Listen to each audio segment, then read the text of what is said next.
అపోస్తలుల కార్యములు 3వ అధ్యాయము. అపోస్తలుల కార్యములు 3వ అధ్యాయము, book of acts 3rd chapter 10 words 1 నుంచి 10వ వచనం వరకు ఈ భాగాన్ని మనం మొదటిగా చదువుదాము. తర్వాత ఇందులో ఉన్న ఆత్మీయమైన పాఠాలను నేర్చుకుందాం. ప్రేరితోంకే పత్రి ఏమంటారు హిందీలో. బ్రదర్ హిందీ బైబిల్లో వెతుకుతున్నాడు, అందుకే చెప్పాను. అపోస్తలుల కార్యములు 3వ అధ్యాయము మొదటి 10 వచనాలు ఒకసారి నేను చదువుతాను, తర్వాత కొంచెం వివరంలోనికి వెళదాము. మీరు కూడా ఈ భాగాన్ని చూడండి. పగలు 3 గంటలకు ప్రార్థన కాలమున పేతురును యోహానును దేవాలయమునకు ఎక్కి వెళ్ళుచుండగా పుట్టినది మొదలుకొని కుంటివాడైన ఒక మనుష్యుడు మోసుకొని పోబడుచుండెను. వాడు దేవాలయములోకి వెళ్ళువారిని భిక్షమడుగుటకు కొందరు ప్రతిదినము వానిని శృంగారమును దేవాలయపు ద్వారమునొద్ద ఉంచుచూ వచ్చిరి.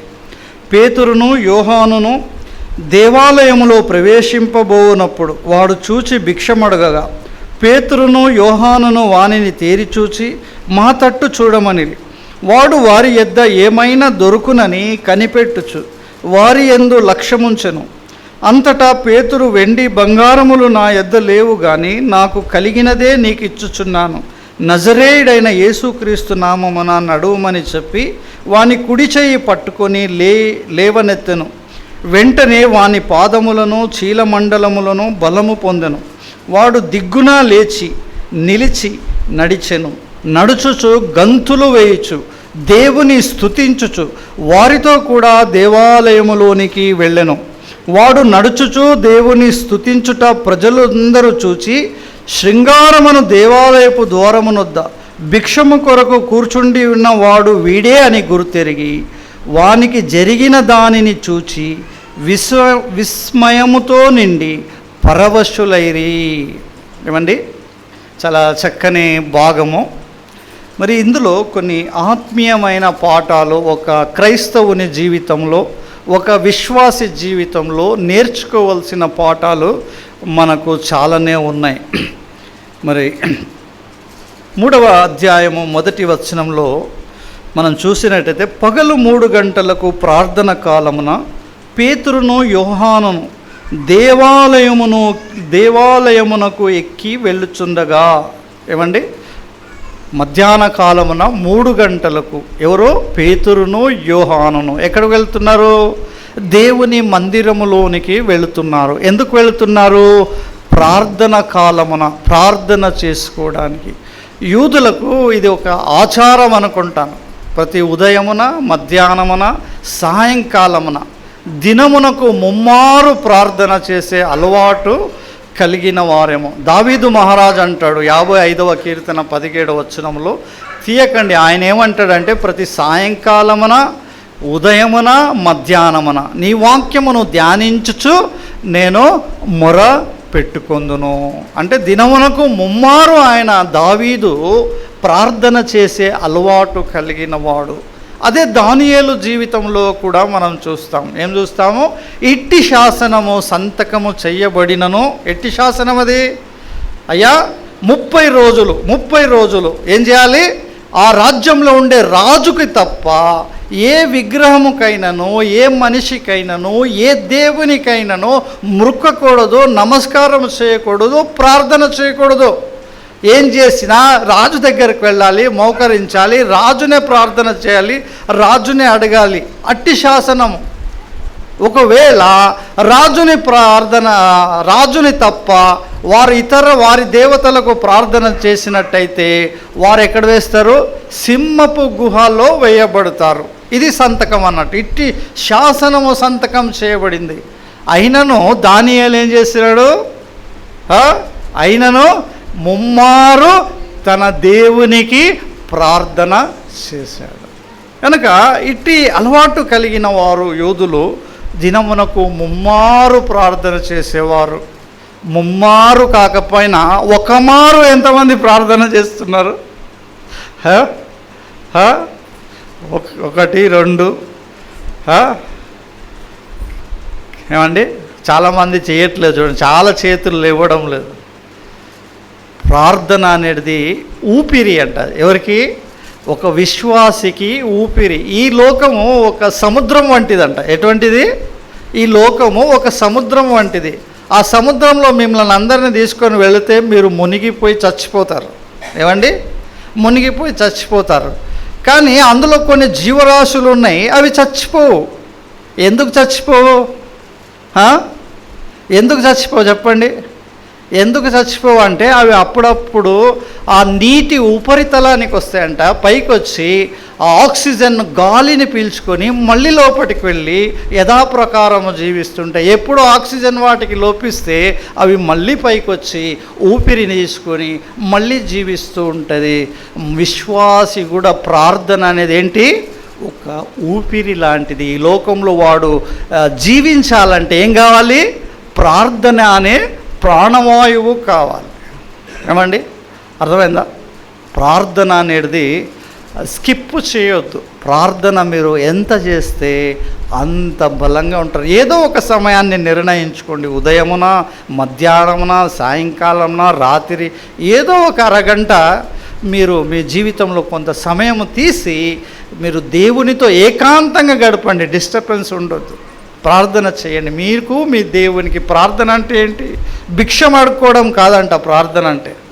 దేవా నాకు ఇది ఇవ్వు, నాకు అది ఇవ్వు, నాకు ఎట్లా చేయి, నాకు ఇట్లా చేయి కాదు. ప్రార్థన అంటే దేవునితో సహవాసం చేయడం. దేవుడు నీవు ఒకటవడం, నీ భారమంతా ఆయనకు చెప్పుకోవడం. ఒక స్నేహితుడికో, ఒక భార్యకో, ఒక తల్లికో, ఒక తండ్రికో చెప్పుకున్నట్టుగా ఆయన సన్నిధిలో కూర్చొని నీ విషయాలన్నీ ఆయనకు చెప్పుకోవడం, ఆయనను ప్రేమించడము, ఆయనను హత్తుకోవడం అని తెలుసుకోండి ప్రార్థన అంటే. ప్రార్థన మీరు స్కిప్ చేయొద్దు. అయితే ఒక మధ్యాహ్న కాలమున సమజ్ మే ఆరే తెలుగు ఆత మధ్యాహ్న కాలమున పేతురును యోహాను ప్రార్థన చేయడానికి దేవాలయానికి వారు వెళుతున్నారు. అప్పుడు వారు ఏం చూశారంటే పుట్టినది మొదలుకొని కుంటివాడైన కుంటివాడైన ఒక మనుష్యుడు మోసుకొని పోబడుచుండెను. పుట్టినది మొదలుకొని అంటే వీడు తల్లి గర్భము నుంచి అవటివాడుగా ఉన్నాడు. తల్లి గర్భములోనే వీని ఒక కాళ్ళు పని చేయడము లేదు. వాడు దేవాలయమునకు వెళ్ళువారిని భిక్షమడుగుటకు కొందరు ప్రతిదినము వానిని శృంగారమును దేవాలయము ద్వారమునొద్ద ఉంచుచూ వచ్చిరి. ఏమండి? వాడు తల్లి గర్భము నుంచే కుంటివాడుగా ఉన్నాడు. తల్లి గర్భములోనే వాని కాళ్ళు ఏమైంది? లోపము కలిగి ఉన్నాయి. అయితే వాడు ఏం చేస్తున్నాడు? వాడిని కొందరు మనుషులు ఆ దేవాలయం దగ్గరికి తీసుకొని వచ్చి కూర్చుండబెడుతున్నారు. వాడు ఏం చేస్తున్నాడంటే డైలీ ఆ మందిరానికి వచ్చిపోయే వారిని అందరిని ఏమడుగుతున్నాడు? భిక్షం అడుగుతున్నాడు. వాడు మనుష్యులను అడుగుతున్నాడే కానీ వాడు దేవుడిని అడగలేదు. వాడు ఎవరిని అడిగాడు? మనుషులను అడుగుతున్నాడు. వాడు దేవుణ్ణి అడగటలేదు. వాక్యము యాకోబు పత్రిక 4వ అధ్యాయము 2వ వచనంలో ఏముందంటే, తీయకండి, అక్కడ ఏం రాయబడిందంటే, మీరు దేవునిని అడగనందున మీకేమీ దొరకడమో లేదు. ఏమండి? ఏం చేయాలి? దేవుణ్ణి అడగాలి, ప్రార్థన చేయాలి, ఏకాంతంగా కూర్చోవాలి, ఆయనను ప్రేమించాలి, ఆయనను హత్తుకోవాలి, నీ భారం అంతా ఆయన సన్నిధిలో పెట్టాలి, అడగాలి. దేవా అడిగినప్పుడు ఏం చేస్తాడు? ఆయన నీ మొర విని నీకేం చేస్తాడు? సహాయం చేస్తాడు. ఇక్కడ ఏం నేర్చుకుంటున్నాము? వాడు ఏం చేస్తున్నాడు? మనుషులను అడిగి బాగా వెండి బంగారములు, ఆ కాలంలో అంతా ఏమి డబ్బు అంటే నోట్లు లేవు. ఆ కాలంలో ఏముంది? వెండి బంగారపు నాణ్యములు ఉన్నాయేమో. వెండి బంగారములు, డబ్బు బాగానే సంపాదించాడేమో. కానీ ఏమండి? బిచ్చం ఎత్తుకునే వాళ్ళు చాలామంది మనకంటే ఎక్కువ ఆస్తిపరులుగా ఉంటారు. వాళ్ళు చాలా డబ్బు ఉంటుంది, వాళ్ళకు బాగా సంపాదిస్తారు. బాగా డబ్బు సంపాదించుకున్నాడే కానీ ఏం పోగొట్టుకోలేదు, తన శరీరానికి ఉన్న అవిటితనమును పోగొట్టుకొనలేకపోయాడు. అలాగనే మనమందరం కూడా మనమందరం కూడా ఒక అవిటితనముతో పుట్టాము. ఏం అవిటితనం అది? పాపం అనే అవిటితనముతో మనం పుట్టాము. దావీదు మహారాజు ఏమంటున్నాడు? పాపములోనే నేను పుట్టినవాడను, నా తల్లి పాపముతోనే గర్భమున ధరించెను. ఏమండి, అర్థమైందా? 51వ కీర్తన 5వ వచనంలో ఉంటుంది, నేను పాపములో పుట్టినవాడను, నా తల్లి పాపముతోనే గర్భమున ధరించెను. అంటే ఆ వాడైతే శరీరానికి అవిటితనము కలిగిన వాడు, కానీ సకల మానవులందరూ కూడా పాపమనే అవిటితనముతో పుట్టారు. పాపమనే అవిటితనముతో పుట్టారు. పాపము అందరినీ ఏలుతుంది. మనుషులందరూ పాపము చేసినందున దేవుడు అనుగ్రహించు మహిమను కోల్పోయిరి. ఏమండి, అందరూ పాపము చేసినందున ఏం కోల్పోయామంట? మహిమను కోల్పోయామంట. మనుషులు పాపానికి వచ్చే జీతము ఏంటి? మరణము. మానవుడు ఎందుకు చనిపోతున్నాడు?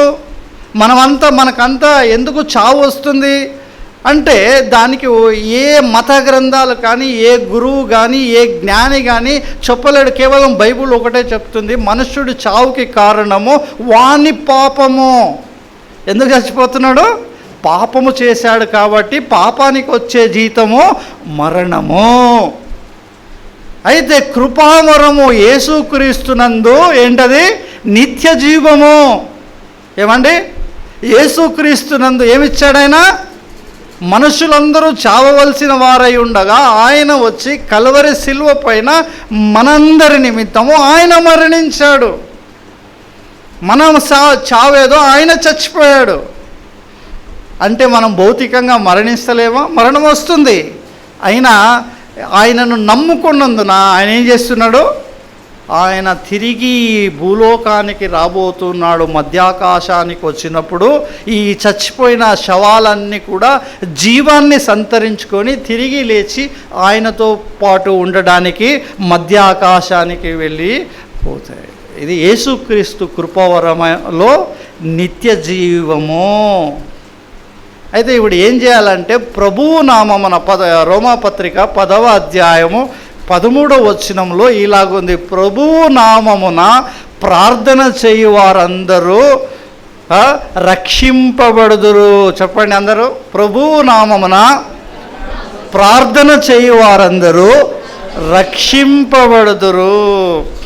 ఏమండి, ఆ కుంటివాడు ప్రభువునకు ప్రార్థన చేయలేదు, వాడు అవిటితనాన్ని పోగొట్టుకొనలేదు.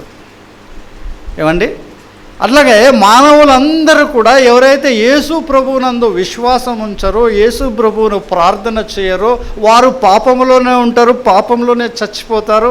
వారు ఒక దినమున తీర్పునకు గురి అవుతారు, నిత్య నరకానికిలో వేయబడతారు. అయితే ఒక అవకాశము ప్రభువు ఇచ్చాడు. సకల మానవులందరి కొడుకు యేసుక్రీస్తు చనిపోయాడు. ఎవరైతే విశ్వాసం ఉంచి ఏమండి ఆయనకు ప్రార్థన చేస్తారో, నేను పాపిని ప్రభువా నన్ను క్షమించు, నీ పరలోకంలో నాకు చోటిమని ప్రార్థన చేస్తారో వారికి నిత్య జీవాన్ని అనుగ్రహిస్తాడు. ఆ తర్వాత 3వ వచనం నుంచి మనం చూసినట్టయితే, పేతురును యోహానును దేవాలయములో ప్రవేశింపబోవునప్పుడు వాడు చూచి భిక్షం అడుగగా, ఎవరిని అడుగుతున్నాడు? పేతురు యోహానును ఏమడుగుతున్నాడు? భిక్షం అడుగుతున్నాడు. పేతురును యోహానును వానిని తేరి చూచి మా తట్టు చూడమనిరి. వాడు వారి యొద్ద ఏమైనా దొరుకునని కనిపెట్టుచు వారి యందు లక్ష్యముంచెను. అంతటా పేతురు, వెండి బంగారములు మా యొద్ద లేవు, కానీ నాకు కలిగినదే నీకు ఇచ్చుచున్నాను. నజరేయుడైన యేసుక్రీస్తు నామమున నడుమని చెప్పి వాని కుడి చెయ్యి పట్టుకొని లేవనెత్తెను. వెంటనే వాని పాదములను చీలమండలములను బలము నొందెను. వాడు దిగ్గున లేచి నిలిచి నడిచెను. నడుచుచు గంతులు వేయుచు దేవుని స్తుతించుచు వారితో కూడా దేవాలయములోనికి వెళ్ళెను. హల్లెలూయా. ఏమండి, ఎంత చక్కటి భాగమో ఇది. మనం చూసినట్టయితే ఇందులో ఒక్కొక్క వర్డ్ని మనం ధ్యానించుదాము. ఏమండి, వాడు దిగ్గున లేచి నిలచి నడిచెను, గంతులు వేయచ్చు దేవుని స్తుతించెను. ఏమండి, సకల మానవులందరూ పాపము చేసి మరణము కొరవలో చిక్కుకున్నప్పుడు ప్రార్థన ద్వారా మానవులందరూ రక్షింపబడుతూ ఉన్నారు. కనుక ఇప్పుడు లేచి అంటే ఒక వ్యక్తి ఎక్కడి నుంచి లేవాలి? తన పాప స్థితి నుండి లేవాలి. పాప స్థలములో నుంచి ఎక్కడికి రావాలి? దూరము రావాలి. ఏమండి, మానవులందరూ పాపం చేశారు. ఏం కావాలి? ప్రార్థన చేయాలి యేసు ప్రభువుకి. వెంటనే ఏం చేయాలి? పాపమును విడిచిపెట్టి లేవాలి. ఒకవేళ నీవు తాగుబోతు అయితే, నీవు వైన్స్లో కూర్చొని అలవాటు నీకుంటే, ఎప్పుడైతే యేసు ప్రభువుని నీవు తెలుసుకున్నావో ఆయనకు ప్రార్థన చేయాలి. ఈ స్థలము మంచిది కాదని ఆ చోటు నుంచి నీవు లేవాలి. ఆ చోటును విడిచి బయటికి రావాలి. దుష్టుల ఆలోచన చొప్పున నడవక, పాపులు కూర్చుండున్న చోటన కూర్చుండక, అపాసకులు నిలుచుండు చోటన నిలవక. ఏమండి, ఎక్కడైతే పాపము జరుగుతుందో అక్కడ నుంచి విశ్వాసులు ఏం కావాలి? బయటికి రావాలి, దూరము వచ్చేయాలి, దిగ్గున లేవాలి అక్కడి నుంచి. మరి లూకాసు వార్తలో ఈ యొక్క భాగం చూద్దాం. తీయండి, లూకాసు వార్త 15వ అధ్యాయము.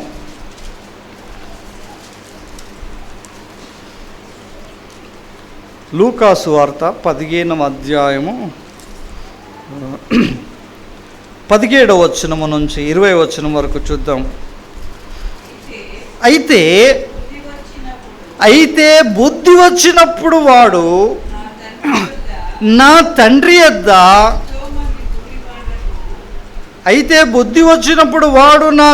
యొద్ద ఎంతో మంది కూలివాండ్రకు అన్నము సమృద్ధిగా ఉన్నది. నేనైతే ఇక్కడ ఆకలికి చచ్చిపోవచున్నాను. నేను లేచి. ఏమండి, ఆగండి. ఏం చేస్తున్నాడు వాడు ఏం చేశాడు? యాక్చువల్గా తండ్రి యొద్ద వాడు ఏమన్నాడు? తండ్రికి 2 కుమారులుంటే ఈ చిన్నవాడు ఏం చేశాడు? తండ్రి, నా ఆస్తి నాకు ఇచ్చేయి, నా భాగం నాకు ఇచ్చేయి. ఎంతకాలం నేను నీ కింద ఉండాలి, నువ్వు చెప్పినట్టు వినాలి, నా జీవితంలో నాకు స్వాతంత్రం వద్దా, నా ఇష్టం వచ్చినట్టు నేను బతకొద్దా అని చెప్పి ఏం చేశాడు? తండ్రి యొద్ద వానికి రావాల్సిన ఆస్తి అంతనే తీసుకొని వెళ్ళి వాడు ఇష్టం వచ్చినట్లు బతికాడు. త్రాగుబోతులతో తిరిగాడు, వేశ్యలతో కూడా ఉన్నాడు, నీచము పని అన్నీ చేశాడు. వాని దగ్గర ఉన్న డబ్బంతా అయిపోయినప్పుడు చివరికి పందులు తినే పొట్టు కూడా వాడికి దొరకలేదంట. అప్పుడు వాడు ఏం చేశాడు? బుద్ధి తెచ్చుకొని ఏం చేస్తున్నాడంట? వెంటనే లేచాడంట. అప్పుడు బుద్ధి వచ్చింది వాడికి. నా తండ్రి ఇంట ఏమనుకున్నాడు వాడు? నేను లేచి నా తండ్రి యొద్దకు వెళ్ళి, తండ్రి, నేను పరలోకమునకు విరోధముగా నీ ఎదుటను పాపము చేసి తిని. ఏమండి, పరలోకమునకు విరోధముగా నీ ఎదుట పాపము చేసి తిని, ఇక మీదట నీ కుమారుడని అనిపించుకొనుటకు యోగ్యుడను కాను. నన్ను నీ కూలి వారిలో ఒకరిగా పెట్టుకొనుమని అతనితో చెప్పుదును అనుకొని లేచి తండ్రి యొద్దకు వచ్చెను. ఏమండి, ఎక్కడ రావాలి?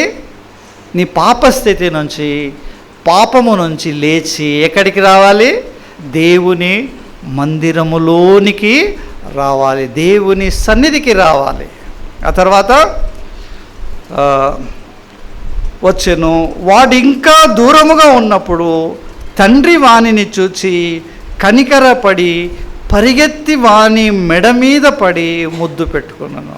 ఏమండి, మన దేవుని యొక్క ప్రేమ ఎంత గొప్పదో, ఆయన కనికరము ఎంత ఉందో చూడండి. అంటే కనిపెట్టుకుంటున్నాడు తండ్రి. ఏమని?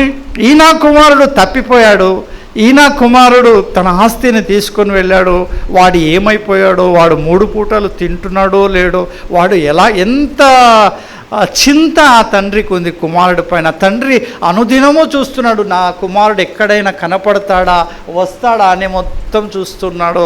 ఒక దినాన ఆ కుమారుడు నిజంగానే వస్తూ ఉంటే పరిగెత్తుకొని పోయి ఆ కుమారుని కౌగిలించుకొని ముద్దు పెట్టుకున్నాడంట.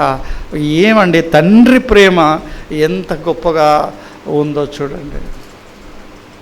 తన అతిక్రమములు దాచిపెట్టువాడు వర్ధిల్లడు, వాటిని ఒప్పుకొని విడిచిపెట్టువాడు కనికరము పొందును. ఎప్పుడైతే వాడు లేచాడో, ఆ పాపాన్ని విడిచాడో, తండ్రి ఎద్దకు వచ్చాడు, ఏం పొందాడు? కనికరమును పొందుకున్నాడు, తండ్రి ప్రేమను తిరిగి పొందుకున్నాడు.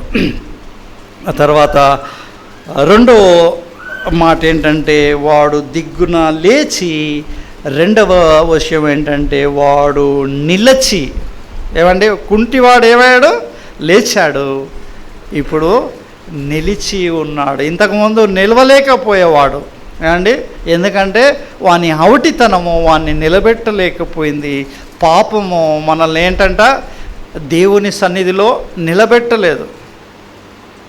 చాలామంది మీరు త్రాగుబోతులనో లేకపోతే వ్యభిచారులనో దొంగలనో ఈ లోకంలో పాపం చేసేవారిని, బాగా చేసేవారిని తీసుకొచ్చి దేవుని మందిరంలో కూర్చోబెట్టండి, వారికి ఒక పురుగు కొరికినట్టుంటుంది. వారి మనసు ఇక్కడ ఉండదు. ఎప్పుడెప్పుడు బయటికి వెళ్ళిపోదామా, బయటికి వెళ్ళిపోదామా ఉంటుందా?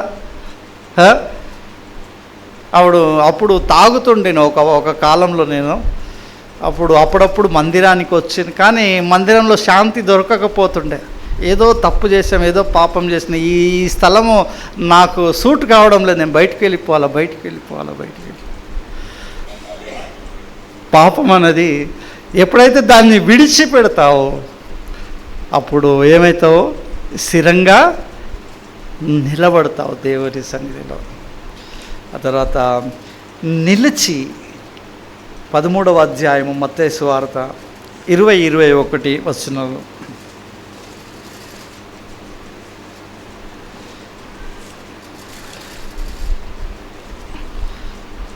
దొరికిందా? రాతి నేలను విత్తబడిన వాడు వాక్యము విని వెంటనే సంతోషముతో దానిని అంగీకరించువాడు, అయితే అతనిలో వేరు లేనందున అతడు కొంతకాలము నిల్చునంట. ఏదంట, పాపం విడిచాము, దేవుని మందిరానికి వచ్చాము, కానీ పాపాన్ని సరిగా కడుక్కోలేదు.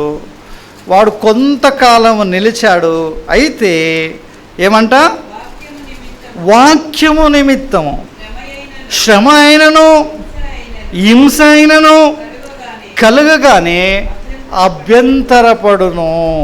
ఏమండి, దేవుని నిలిచావు, లేచావు, కానీ నిలబడటము చేత కావడం లేదు.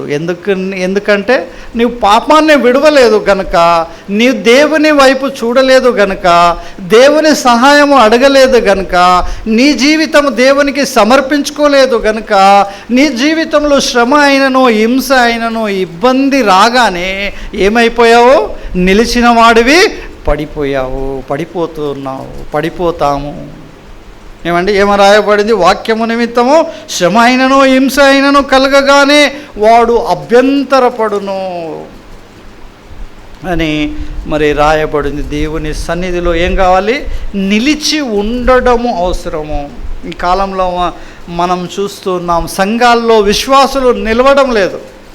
ఎప్పుడైతే ఈ మెగా చర్చెస్ వచ్చాయో సంఘంలో విశ్వాసులు నిలవడము మానేశారు. కొందరు ఏమంట, కొత్త పాస్టర్ ఎవరో వచ్చారండి, అక్కడ అద్భుతాలు చేస్తున్నాడు ఆయన, ఆ చర్చిలో అద్భుతాలు చేస్తున్నాయంటే ఈ చర్చ్ నుంచి ఆ చర్చ్కి వెళ్తారు. కొందరు ఆ చర్చిలో భాషలు మాట్లాడుతున్నారండి అంటే ఈ చర్చ్ నుంచి ఆ చర్చ్కి వెళ్తారు. ఆడ భాషలు మాట్లాడుతున్నారని అక్కడ వెళ్తారు. లేకపోతే కొందరు ఆ పాస్టర్ బాగా వాక్యం చెప్తాడంటే ఈ సంఘాన్ని విడిచి ఇంకొక సంఘానికి వెళుతూ ఉంటారు. ఈ జనాలు ఈ మధ్య విశ్వాసులు ఏమైనా నిలవడం లేదు. ఇంకొక చెడు మాట ఏంటంటే, కొందరు డబ్బు కొరకు ఈ సంఘం నుంచి ఆ సంఘం, ఆ సంఘం నుంచి ఈ సంఘానికి దూకుతూ ఉంటారు. ఒక వ్యక్తి నాకు తెలుసు. ఆ వ్యక్తి ఎటువంటి వాడంటే చర్చ్కి వెళ్తాడు. అతడి పేరేంటంటే ఆశీర్వాదం. ఏం పేరు? ఆశీర్వాదం. ఆ వ్యక్తి ఏం చేస్తాడంటే తన ఫ్యామిలీతో పాటు ఒక సంఘానికి వెళ్తాడు. కొంతకాలం ఆ సంఘంలో ఉంటాడు.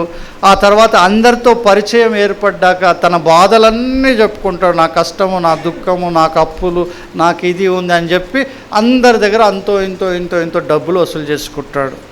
కొంతకాలం నిలిచి వారు డబ్బు అడగంగానే ఏం చేస్తాడు? ఇంకొక చర్చ్కి వెళ్ళిపోతాడు. మళ్ళీ అక్కడ ఇదే స్టోరీ రిపీట్.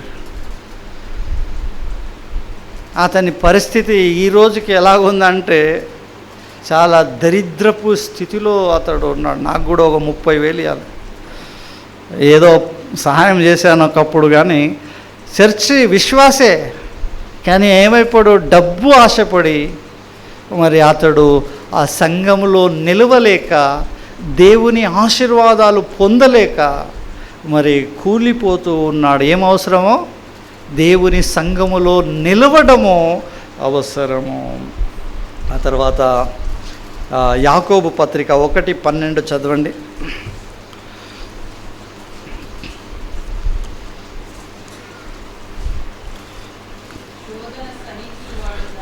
శోధన సహించువాడు ధన్యుడు, అతడు శోధనకు నిలిచిన వాడై ప్రభువు తను ప్రేమించు వారికి వాగ్దానము చేసిన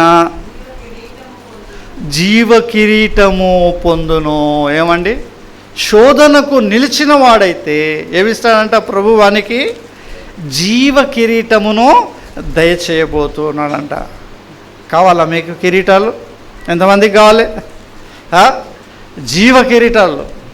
మరి శోధనకు నిలవండి, జీవ కిరీటాలు పొందుకోండి. ప్రకటన గ్రంథంలో కొన్ని ప్రభు ఆ శోధనను నిలిచేవాడు, జయించేవానికి ప్రభువు ఇచ్చే బహుమానాలు చూసి ముందుకు వెళదామండి. ప్రకటన గ్రంథము 2వ అధ్యాయము నేనే చదువుతాను, మీరు ఎవరు కష్టపడకండి, ఎందుకంటే ఏది కావాలనో అదే చదువుతాను. ప్రకటన గ్రంథము 2వ అధ్యాయము 7వ వచనములో ఏమంటున్నాడంటే, జయించువానికి దేవుని పరదేశంలో ఉన్న జీవవృక్ష ఫలములను భుజింపనెత్తును. జయించువానికి ఏమిస్తాడంట ప్రభు? పరదేశంలో ఉన్న జీవవృక్ష ఫలములను భుజింపనెత్తును. దేవుడు ఆ శోధనకు నిలిచిన వాడై ప్రభువు కొరకు నిలిచిన వానికి ఆయన బహుమానం ఇస్తున్నాడు, జీవవృక్ష ఫలములను. ఎప్పుడైతే ఆదాము అవ్వలు పాపము చేశారో దేవుడు ఏమనుకున్నాడంటే, ఈ జీవవృక్ష ఫలములను వీరు తీసుకొని తిని వీరు చావని జయిస్తారు, చావరు, కానీ పాపములోనే నిలిచి ఉంటారని ఏం చేశాడు? ఆ జీవవృక్ష ఫలము నుంచి వారిని దూరము చేశాడు. ఇప్పుడు ప్రభు ఏమంటున్నాడంటే, నీవు శోధనకు నిలిచి గెలిచిన వాడవైతే, నా నామము నిమిత్తం శ్రమ అయినను హింస అయినను వచ్చినను తట్టుకొని సంఘములో నిలబడితే నీకేమిస్తాను? జీవవృక్ష ఫలములను భుజింపనెత్తును. 2వ బహుమానం ఏమంటాడంటే 10వ వచనములో, మరణము వరకు నమ్మకముగా ఉండుము, నీకు జీవ కిరీటము ఇచ్చును. ఏమండి? ప్రభువు కొరకు ఏముండాలి? మరణము వరకు నమ్మకంగా ఉంటే జీవ కిరీటము ఇస్తా అంటున్నాడు. 3వది ఏమంటే 17వ వచనంలో మనం చూడొచ్చు, జయించువానికి మరుగై ఉన్న మన్నాను భుజింప నెత్తును. ఏమండి? ఏమిస్తాడంట? మన్నా అంటే ఏంటి? మన్నా అంటే ఏంటి? వాక్యము. నిజ బైబిల్లో ఉన్నది చెప్పండి. వాక్యము అంటే ఆహారము. అసలు చెప్తలేరు. మన్నా అంటే పరలోకములో దేవదూతలు తినే ఆహారం. ఏమంట? మన్నా అంటే పరలోకములో దేవదూతలు భుజించే ఆహారం. ఎవరికి ఇస్తా అంటున్నాడు? మానవులైన మనకు ఏమిస్తాడు? మన్నాను భుజింపనిస్తున్నాడు. 4వది ఎక్కడుంది? 27వ వచనంలో, అంతము వరకు నా క్రియలు జాగ్రత్తగా చేయువానికి జనుల మీద అధికారం ఇచ్చేదను, అతడు ఇనుపదండముతో వారిని ఏలును. ఏమండి? ఏమిస్తాడంట? మనకు ఏమిస్తాడంట? జనుల మీద అధికారం ఇస్తాడంట. ఈ ప్రపంచం అంతా ఎన్ని సంవత్సరాలు? 1000 సంవత్సరాలు క్రీస్తు యేసు పాలన ఈ భూమి మీద జరగబోతుంది. ఈ 1000 సంవత్సరాలు అన్ని ప్రభుత్వాలు ఎన్ని సంవత్సరాలు ఉంటాయి? 5 సంవత్సరాలు, మా అంటే 10 సంవత్సరాలు, లేకుంటే 15 సంవత్సరాలు, 20 సంవత్సరాలు. కానీ ప్రభువు పాలన ఎన్ని సంవత్సరాలు? 1000 సంవత్సరాలు. 1000 సంవత్సరాలు ఎవరు అధికారులు? ఏమండి? విశ్వాసులే, మనమంటే ఎవరైతే ప్రభువు నామము నిమిత్తము నమ్మకంగా నిలబడతారో వారు 1000 సంవత్సరాలు ఈ భూమిని పరిపాలిస్తారు. 5వ ఆశీర్వాదం ఏంటంటే 3వ అధ్యాయము 5వ వచనములో, జయించువాడు అలాగున తెల్లని వస్త్రములు ధరించుకొనును. ఏమండి? గ్రంథము నుండి అతని పేరెంత మాత్రమునో తుడుపు పెట్టబడదు. ఏం వస్త్రాలు? తెల్లని వస్త్రాలు అంటే పరిశుద్ధత. ఆ పరిశుద్ధత లేకుండా ఎవడునో ఎన్నడునో ప్రభువును చూడలేడు. స్వయంగా ఈ మొత్తం ఈ భూలోకాన్ని, మొత్తము ఈ సృష్టిని సృజించిన దేవుణ్ణి మనము చూడాలంటే ఏం కావాలి? పరిశుద్ధత కావాలి. మనము నమ్మకంగా ఉంటే ఆయన ఏమిస్తాడు? పరిశుద్ధతను మనకు అనుగ్రహిస్తాడు. అతని గ్రంథము నుంచి మన పేరు ఎంత మాత్రమునో తొడిపి పెట్టబడదు. అంటే ఏ గ్రంథం అది? జీవ గ్రంథము. ఓకేనా? 6వ ఆశీర్వాదం ఏంటంటే 12వ వచనములో, జయించువానిని నా దేవుని ఆలయములో ఒక స్తంభముగా చేసేదను. ఏంటంట? దేవుని ఆలయం అంటే ఆయన ఎదుట మనకు, ఆయన మందిరములో మనకు చోటు ఆయన ఇవ్వబోతున్నాడు. అంటే ఆయన ఇంటిలో మనకు ఒక చోటు, ఒక స్తంభముగా మనల్ని చేయబోతున్నాడు. ఆ తర్వాత 7వ ఆశీర్వాదం ఏంటంటే 21వ వచనములో, జయించువానిని నాతో కూడా నా సింహాసనమందు కూర్చుండ నిశ్చితను. ఎక్కడ కూర్చుంటామంట? ఎక్కడ కూర్చోబెడుతున్నాడు? ఒక మానవుడు ఎంత, దేవుడు ఎంత? నేను అప్పుడప్పుడు ప్రార్థన చేస్తుంటాను. ఏమంటే, ఆయా దేవా, నీవు మహాకాశములను పట్టజాలవు, నీవు పరిశుద్ధుడు అయ్యా. నేనైతే నీ పాద ధూళికి కూడా సమానుడను కాను. నేను నీచుడను, నేను చిన్న పురుగును. నా స్థితి ఎంత అల్పమైనదో నీ స్థితి ఎంత ఘనమైనదో. అర్థమవుతుందా? దేవుని యొక్క స్థితి ఎంత గొప్పది. దావీదు మహారాజు ప్రార్థన చేస్తాడు కదా, అయ్యా మహాకాశములు సైతము నిన్ను పట్టజాలవే. ఆయన స్థితి అంత గొప్పది ఉంటే నా స్థితి చిన్న పురుగు లాంటిది. ఆ పురుగునే మనం కాళ్ళు కింద వేసి కాళ్ళు పైకి పెడితే అది అడ్రస్ లేకుండా పోతుంటుంది. నేను అలాంటి వాడని, నీవు అంత గొప్పవాడవి. అయితే నాలాంటి ఈ పురుగుని తీసుకొని పోయి ఏం చేస్తున్నాడు ఆయన? ఏం చేస్తున్నాడు చెప్పండి? ఆయన సింహాసనము మీద ఆయనతో పాటు కూర్చుండబెట్టుకుంటున్నాడు. ఇంతకంటే ధన్యత ఇంకేం కావాలండి విశ్వాసులకు? మీకంతా ఎవరైతే 5 గంటలకు, పొద్దున్న 5 గంటలకు సికింద్రాబాద్లో పలాని ఫంక్షన్ హాల్కి 5 గంటలకు ఎవరు ఉంటారో వారందరికీ ఒక్కొక్క ₹1,00,000 గిఫ్ట్. అంటే ఎంతమంది ఉంటారు? బ్రదర్ సందీప్ అంటే ముందుంటాడు, కారు ఉంది పెద్దగా, సుయ్యని వెళ్ళిపోతాడు. ఎంతమంది ఉంటారండి? అందరూ ఉంటాం, నో డౌట్. అందరము టైంకి ఉంటాం, 5 గంటలకు ఉంటాం. దేవుని సన్నిధి 8 గంటలు అంటే ఎంతమంది ఉంటున్నారు చెప్పండి? సందీప్ గారు గుడ్,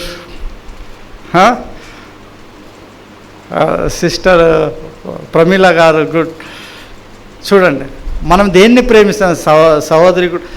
అప్పుడప్పుడు అవుతుండొచ్చు, కొన్ని కారణాల చేత లేట్ అవుతాం. కానీ అంటే మనం దేన్ని ప్రేమిస్తున్నాం? ఇక్కడ డబ్బునా, దేవుడినా? ఇదే ఆదివారము 8 గంటలకు సికింద్రాబాద్కి వచ్చే వారికి 1,00,000 రూపాయలు గిఫ్ట్ ఇస్తా అంటే ఇందులో సగానికంటే ఎక్కువ మంది ఉండరు. నేను ఉంటాను భయ్, నాకు ఆ 1,00,000 రూపాయలు వద్దు, నేను డిసైడ్ చేసుకున్నాను, సత్యం చెప్తున్నాను. నేను 1,00,000 రూపాయలు ఆ రోజు ఇచ్చినా దేవుని సన్నిధిలోనే ఉంటాను, నాకు వద్దు. మరి మీ ఇష్టం. ఎంతమంది దేవుని సన్నిధిలో ఉంటారో అది అన్నట్టు. నిలిచి ఉండడం అంటే దేవుని కొరకు ఏదైనా వదులుకోవడానికి సిద్ధంగా ఉంటేనే నిలిచి ఉన్నట్టుగా అర్థము. గనుక ప్రభువునందు ఆయన ఏమిస్తున్నాడు మనకు? ఆయనలో నిలిచి ఉంటే ఆయన సింహాసనమందు కూర్చుండే చోటు దేవుడు మనకు ఇస్తూ ఉన్నాడు. ఆ తర్వాత మనం ఇంకా 1 కొరింథీ పత్రిక 10వ అధ్యాయం 12వ వచనం ఒక్కసారి చూడండి.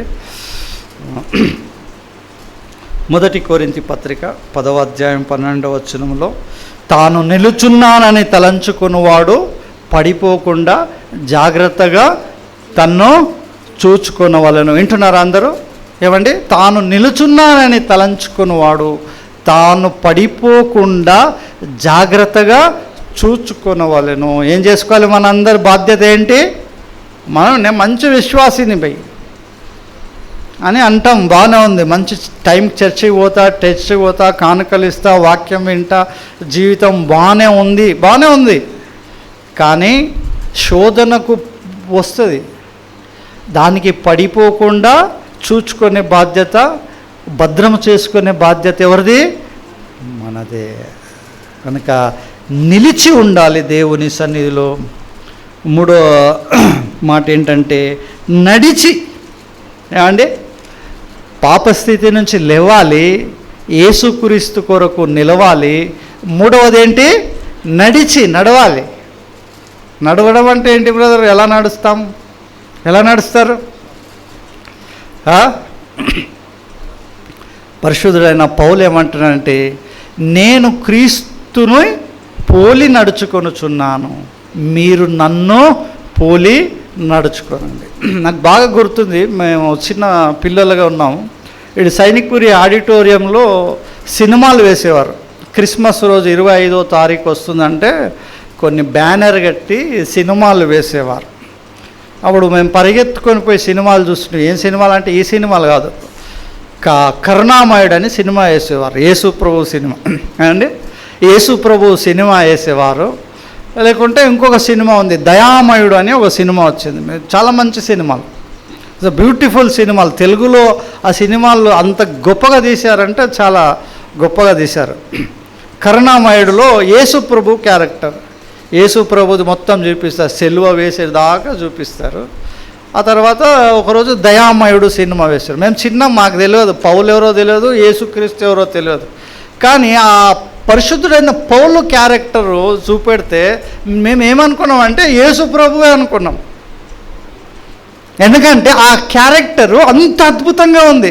ఎక్కడ కూడా యేసు ప్రభు కాడనడానికి ఇదే లేదు. అదే పౌలు అంటున్నాడు, నేను క్రీస్తును పోలి నడుచుకొనుచున్నాను, మీరు నన్ను పోలి నడుచుకోనండి. యేసు ప్రభు ఎలా మాట్లాడాడో, యేసు ప్రభు ఎంత ప్రేమను చూపించాడో, యేసు ప్రభు ఎలా క్షమించాడో, యేసు ప్రభు తన రాజ్యం స్థాపించడానికి ఆ ప్రాణం ఎలా అర్పించాడో, పౌలు కూడా తన ప్రాణాన్ని అర్పించాడు. 1 పేతురు 1:21-22.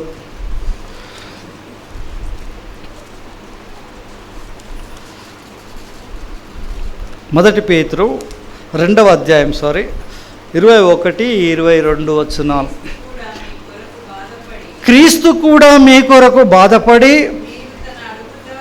మీరు తన అడుగుజాడల యందు నడుచుకొనున్నట్లు మీకు మాదిరి ఎంచిపోయెను. క్రీస్తు ఎలా నడిచాడు? ఏమండి? క్రీస్తు అడుగుజాడల్లో ఎలా నడవాలి అని మనం ఆలోచన చేస్తే 2వ వచనంలో మనకు దొరుకుతుంది. క్రీస్తు అడుగుజాడల యందు నడుచుకోవడము, లేక పరిశుద్ధుడైన పౌలు ఎలా నడిచాడో మనం ఎలా నడవాలో అని 22వ వచనంలో మనకు దొరుకుతుంది. ఎలా నడిచాడు ఆయన? ఆయన పాపము చేయలేదు. ఏమండి విశ్వాసులారా, మనమంతా పౌలుని చూసి నడుచుకోవలసిన వారము. పౌలు ఎలా నడిచాడు? యేసు ప్రభువుని చూసి నేర్చుకున్నాడు. పాపము చెయ్యలేదు, పాపము చేయకూడదు. ఆయన నోటను ఏ కపటము కనబడలేదు. ఏముంది మన నోట?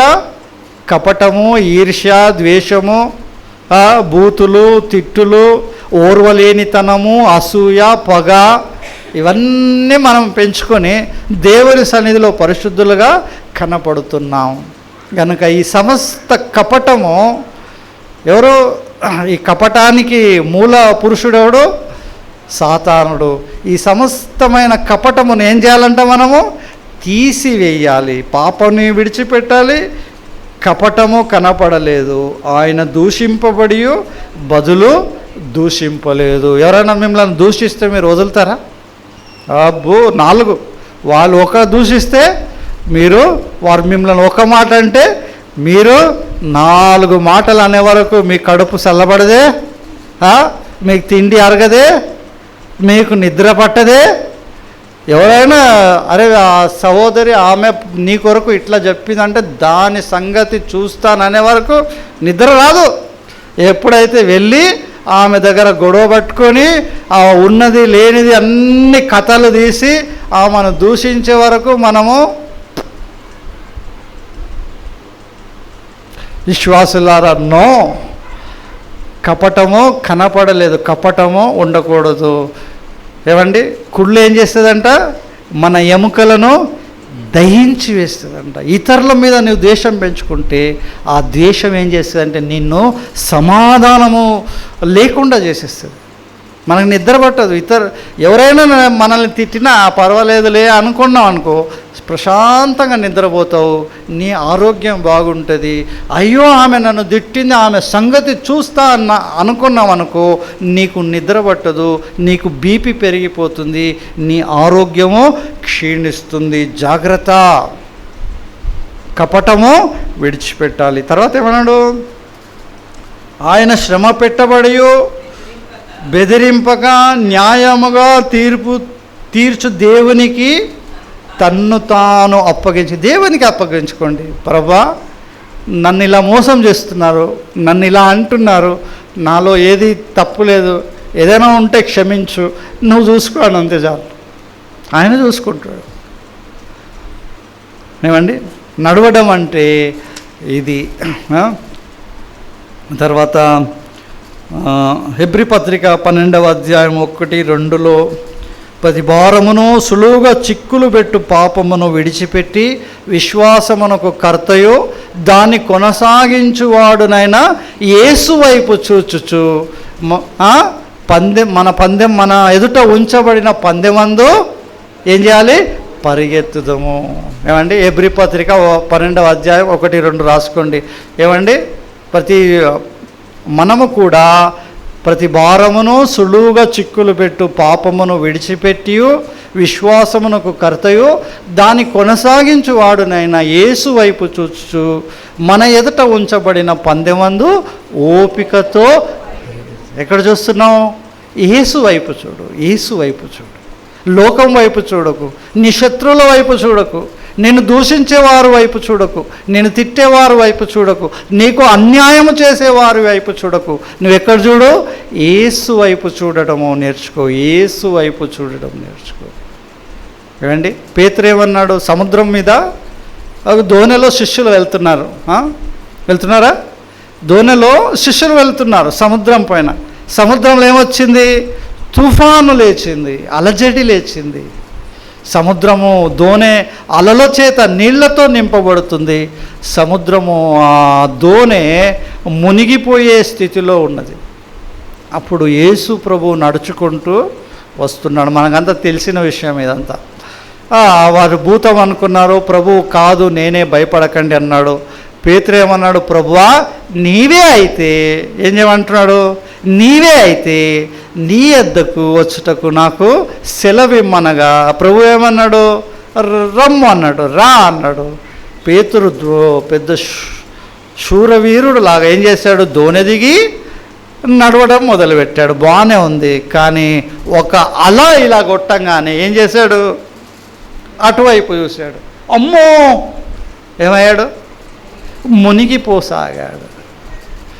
అలాగనే లోకము వైపు, శ్రమల వైపు, ఈ హింసల వైపు, ఈ జనుల వైపు మనం చూస్తే ఏమవుతామో మునిగిపోతాం. ఎక్కడ చూడాలి?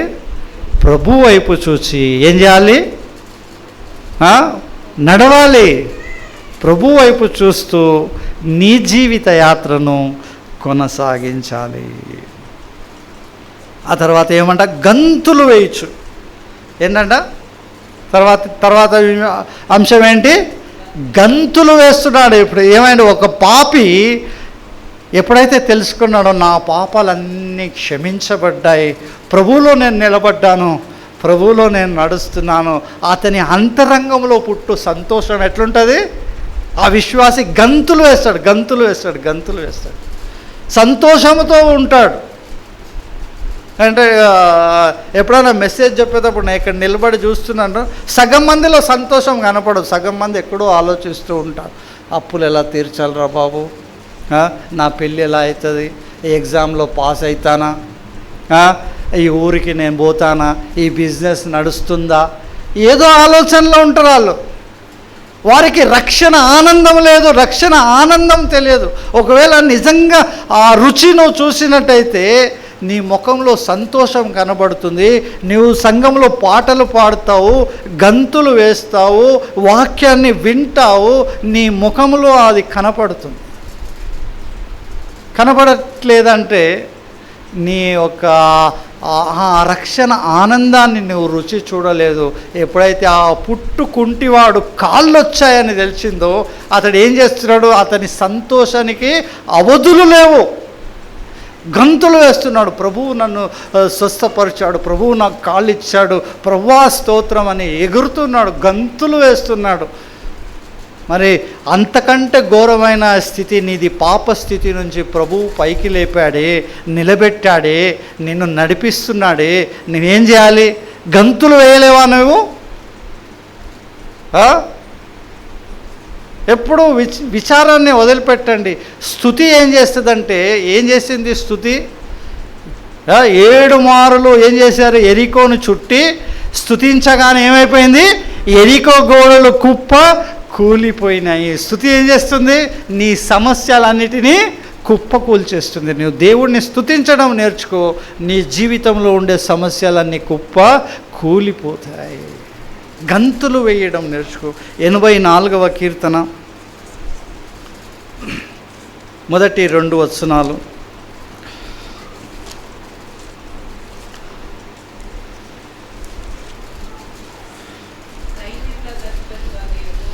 సైన్యములకు అధిపతియగు యెహోవా, నీ నివాసములు ఎంత రమ్యములు. యెహోవా మందిర ఆవరణములను చూడవలనని నా ప్రాణము ఎంతో ఆశపడుచున్నది, అది సొమ్మసిల్లుచున్నది. జీవము గల దేవుని దర్శించుటకు నా హృదయమును నా శరీరమును ఆనందముతో కేకలు వేయుచున్నాయి, గంతులు వేయుచున్నాయి. ఏమంట?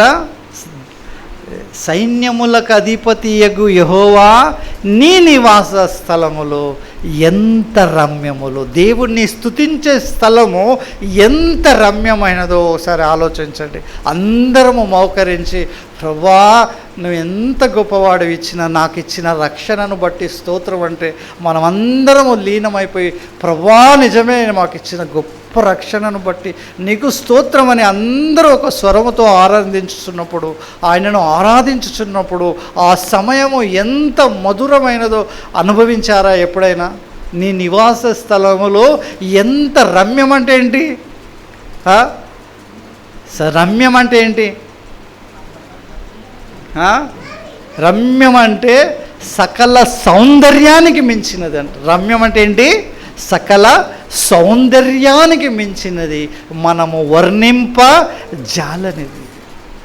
అద్భుతం అన్నట్టు, ఆశ్చర్యచకితులు చేసేది. దేవుని నివాస స్థలములు, దేవుని మందిర ఆవరణములు ఎటువంటివంట? రమ్యములంట, మనం ఊహించనిది. కనుక ఏమంటున్నాడు? నీ యెహోవా మందిర ఆవరణములను చూడవలనని నా ప్రాణము ఎంతో ఆశపడుచున్నది, అది సొమ్మసిల్లుచున్నది. జీవము గల దేవుని దర్శించుటకు నా హృదయము నా శరీరము ఏమైతున్నాయి? కేకలు, ఆనందముతో కేకలు వేయుచున్నాయి, గంతులు వేయుచున్నాయి. మన భాషలో, ఇక్కడ అపోస్తుల భాషలో చెప్పాలంటే గంతులు వేయుచున్నాయి. నిజంగా మీరు గంతులు వేసేవారైతే ఏమవుతారు? సమయానికి దేవుని మందిరంలో ఉంటారు. ఎందుకో మెసేజ్ అట్లనే వస్తుంది రాజా. దేవుని సన్నిధికి సమయానికి వస్తారు, దేవుని మందిరములో ఉంటారు, దేవుణ్ణి ఆరాధిస్తారు, ఉదయాన్నే లేస్తారు. అయ్యో ఈరోజు నా దేవుని మందిరం ఉంది, ఈరోజు నా దేవుని 4 రకాలుగా చెప్పాను నేను. ఆరాధన దినం అంటే 4 రకాలుగా చెప్పాను నేను. అది ప్రభువు దినమని, అది ఏంటంట ఆరాధన దినమని, అది వచ్చి పునరుత్థాన దినమని, అది బల్ల సంస్కరణ దినమని, అది మన ఒక కుటుంబపు దినమని, అది ఆశీర్వాదపు దినమని చెప్పాను. ప్రభువు దినం అంటే కేకలు వేయచ్చు, గంతులు వేయచ్చు, ఆయన సన్నిధిలో కనబడాలి. ఆ కుంటివాడు ఏం చేస్తున్నాడు? గంతులు వేస్తున్నాడు. కనుక మనకిచ్చిన రక్షణకర్త అయిన దేవుణ్ణి, మన పాపాన్ని పోగొట్టుకొని ఆ ఘోరమైన నరకాన్ని తప్పించుకొని పరలోకంలో ఆయన కూర్చుండే చోటన మనకు చోటు లభిస్తుందంటే మనము అంతకంటే ఎక్కువగా గంతులు వేయచ్చు దేవుని మందిరానికి వచ్చే వారమై ఉన్నాం. 5వ విషయం ఏంటంటే స్తుతించుచు అనేది ఏముంది? గంతులు వేయచ్చు, దేవుని స్తుతించుచు. స్తుతి ఏం చెప్పాను? ఇంతకుముందే చెప్పాను. స్తుతి ఏం చేసింది? ఎరికో గోడలను కూల్చివేసింది. స్తుతి ఏం చేస్తుంది? మన సమస్యలను కూల్చివేస్తుంది. గనుక స్తుతించడము మన జీవితంలో అవసరం. ఒక 2 వచనాలు మనం చూసి ముగించుకుందాం. 33వ కీర్తన మొదటి 3 వచనాలు. నీతిమంతులారా యెహోవాను బట్టి ఆనందగానము చేయుడి, స్తుతి చేయుట యథార్థవంతులకు శోభస్కరము. సితారతో యెహోవాను స్తుతించుడి, 10 తంతుల స్వరమండలములతో ఆయనను కీర్తించుడి. చాలండి, ఎంత బాగా రాశాడో చూసారా? నీతిమంతులారా, ఎవరైతే పాపాన్ని పోగొట్టుకున్నాం, ఏమయ్యాం మనము? నీతిమంతులుగా తీర్చబడ్డాం. ఎవరు నీతిమంతులు అంటే? యేసుక్రీస్తులో కడగబడిన ప్రతివాడు ఎవరు? నీతిమంతుడు. నీతిమంతులారా యెహోవాను బట్టి ఏం చేయాలంట? ఆనందగానము చేయాలంట. స్తుతి చేయుట యథార్థవంతులకు శోభస్కరం. అది స్తుతి చేయుట మన బాధ్యత. సితారతో యెహోవాను స్తుతించుడి, 10 తంతుల స్వరమండలములతో ఆయనను కీర్తించుడి. 100వ కీర్తన 4వ వచనం.